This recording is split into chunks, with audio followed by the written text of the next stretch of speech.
কি হয়েছে স্যার? আজকে আমরা আমাদের আগরতলা রেল স্টেশনের স্টেশন ম্যানেজার একটা মেমো ইনফরমেশন দিয়েছে যে এখানে হরিজয় চৌধুরী পাড়াতে জিরানিয়া আগরতলা রেল লাইনের মাঝামাঝি হরিজয় চৌধুরী পাড়াতে একজন বয়স্ক মহিলা রেলে ঢ্যাস খেয়েছে তো এবং সাথে সাথে মারা গেছে এখানেই। ওই মেসেজটা পাওয়ার পর আমরা আগরতলা থানা থেকে এখানে আসি, এসে দেখি হরিজয় চৌধুরী পাড়াতেই রেল লাইনের পাশেই একজন মহিলা, তার নাম শম্ভু লক্ষ্মী দেববর্মা, বয়স 70 হবে। তো ওনার ডেড বডি রেল ট্র্যাকের পাশেই পড়ে আছে ইনজুর্ড অবস্থা।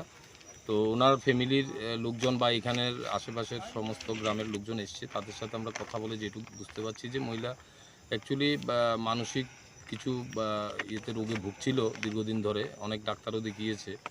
তো ওনার পাশেই হরিজয় চৌধুরী পাড়াতেই ওনার বাড়ি। তো এই পরিপ্রেক্ষিতে আমরা একটা ইউডি কেস নিচ্ছি, আমরা ইনভেস্টিগেশন করে দেখছি আর ফার্দার কিছু থাকে যদি আমরা এখন আমরা ডেড বডি জিবি হসপিটাল মর্গে শিফট করব, কালকে পোস্টমর্টম হবে, পোস্টমর্টম পরে ডেড বডি পরিবারের হাতে তুলে